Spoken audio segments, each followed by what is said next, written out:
anything impressed me today, the energy Pedroia still has, I mean, it's unreal. I never seen anything like that, for him to be around, obviously, and being with the group. I think it's more important for him. We're going to make a conscious effort to have him around as much as possible. He'll go home on Monday, but whenever guys like that come here, it's always a joy for everybody, and especially him. You asked him to come out? Yeah, I asked him. Yeah. What do you, other than kind of conveying that energy, what do you want out of it? Actually, from our end, kind of like pick up his brain, for guys to talk to him. I know there's a lot of people out there questioning our leadership in the clubhouse. Well, bringing guys like that is going to help us, right? And he led in a different way. I think a lot of people had this misconception that he was a leader in the clubhouse talking, and that wasn't the case. It was the other way around. When he talked, you tell him to shut up, He led by example, and there's a reason he's limping around, right? Because he gave everything for this franchise, and having guys like that and talking to people here and kind of like letting people understand how we do things here, how it was a few years ago. Same thing with Jim, he addressed the group yesterday, and this whole thing about playing with one franchise is, I believe the only guy that is going to do it here is Rafi, probably. Well, the young guys maybe, but for sure it's Rafi. And for people to understand what the market is, how fun it is, there's people outside our world, they say it's a tough place to play. No, it's the other way around. It's a joy to play in Boston. You just got to be accountable, and you got to show up every day and play the game the right way, right? And that's what you do from Little League all the way to the big leagues. And having guys like that, talking to people and talking to players, in a group environment or one-on-one, it always helps. Would you want him maybe working with somebody like York, down the road about second base specifically, or? We had this conversation before, but right now, that's his team over there, and he has 3 kids that they're in sports. I talked to Kelly yesterday, and it's hard for them schedule-wise. And little by little, he'll keep showing up and helping us out. But he knows the game, he understands the game, and he's not too far away from it. So it's always good for him to be around, and we'll see what happens in the future. Have you able to come where he'll be a full-time baseball guy again? Petey, he's going to take a while, I believe. Obviously, physically, the game, it took a lot, from him. You see him walking around. You don't see him jogging around, right? So there's a process with all this stuff, and but the fact that he's around and he's part of our organization, and it's fun to have him here, and we're going to take advantage of the next 3 days. I think I remember you saying, the last couple of years, he didn't really want to be around or kind of needs some time maybe away. Is this, you feel like, why was now kind of the time from what he conveyed to you? I don't know if he's going to talk to you guys, but that's something for him. I asked him, and he said yes. That's the bottom line, and I think it was more Kelly too. She wanted to be around and have the kids to see this and enjoy it. The last few years of his career, they were tough. They didn't enjoy it, and for them to come here, catch ground balls, talk to the players. Now they're in the cage. They're going to be around as a family. I bet it's a great day for them.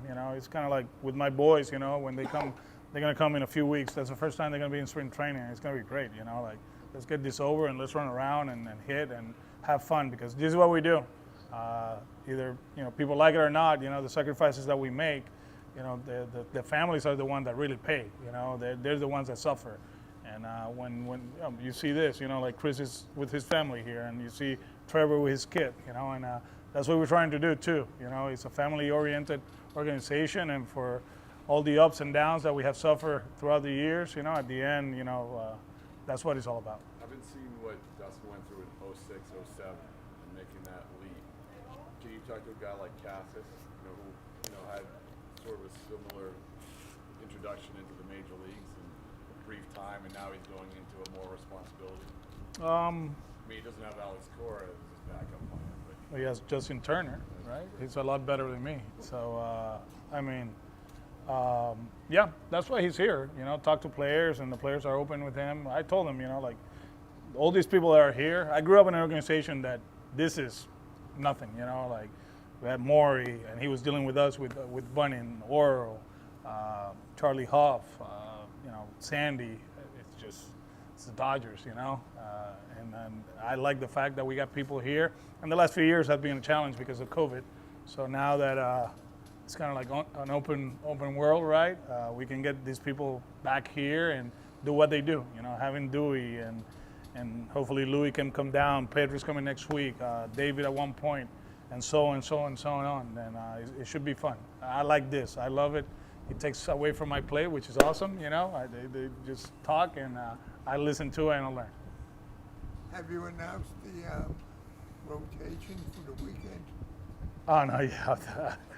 Which weekend? The next weekend? Oh, okay, no, not yet. Northeastern wants to know. Yeah. How did Sale look today? Good. He actually, we were talking a little bit later on. I don't know if you could tell, he was working on the pitch clock, and that tells you a lot. Like mechanics are sound, the stuff was good, and now we can add stuff. And when the the concentration is, you don't have to spend too much time with mechanics and it's something else, that means that he's in a good spot. Tuesday, an up and down, and if everything goes well, then live VP is the next one. And Bayo's still on track for Monday. Monday. When you look at your bullpen compared to previous years, do you feel like there's less of a battle for spots this year than previous years? Do you have so many veterans?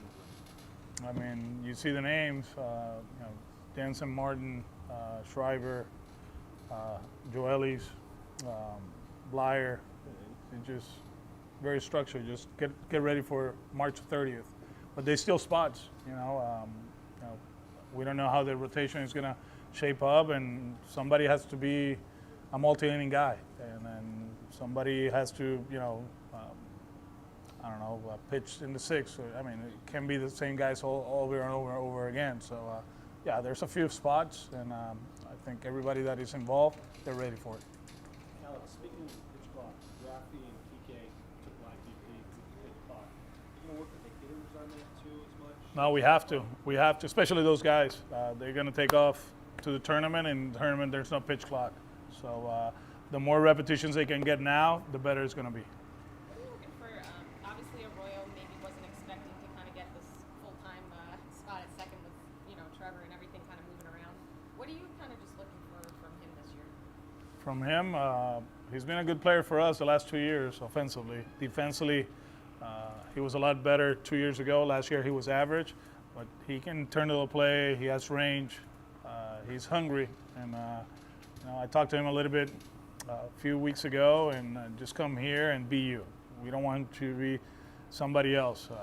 He put good at bats last year. He did some damage.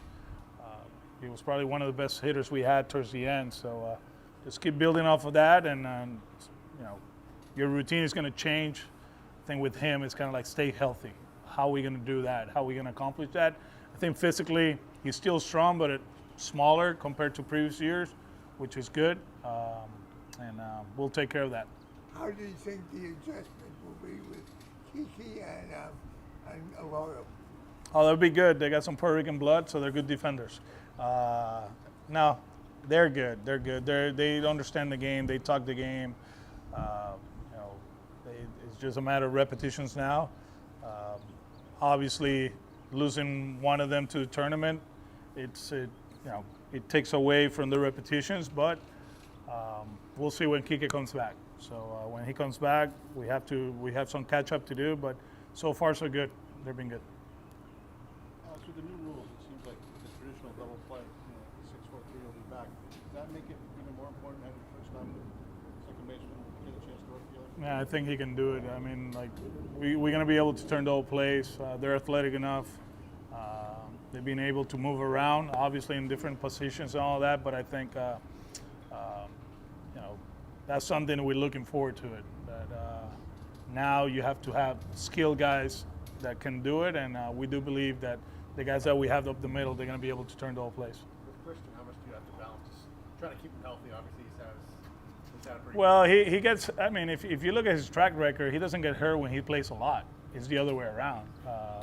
Like 2 years ago, we put him at first and he pulled a hammy, whatever. But then he comes back, he plays a few games, he gets hurt.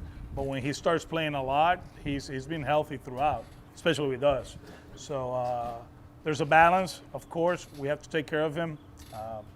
Obviously, we got Mondi here, and whenever he's ready, he's going to be part of the mix. But that makes it fun in a sense that you can take care of the three of them and maximize their talent, and at the same time keep them healthy. Sorry. What kinds of things is Modesty doing right now? Rehab. I mean, he's been able to hit. He's taking ground balls inside, just running, progression. Most of it is treatment, but he's at least doing certain baseball activities. I was going to say, what do you envision for him in terms of being cleared for some game action? As far as like what he's going to do or when? More when. There's not a timetable. No. We're good? Thank you, sir.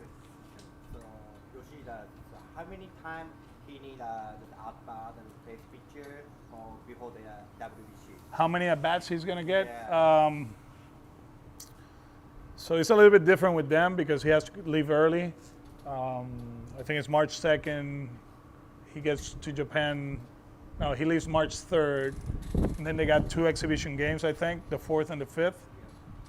So talking to him, it's going to be hard for him to play the first one because of the whole time stuff. But he'll play the second one, and then he'll play the tournament. Here, we'll do, he'll play left a lot, and he'll DH too, just to get at bats. For him, there's always at bats here in the backfields, but in his situation, we would like him to get more at bats in the big field than in the backfield. So, Thank you. yeah, we got to prepare him for Team Japan. Thank you, sir. We're good?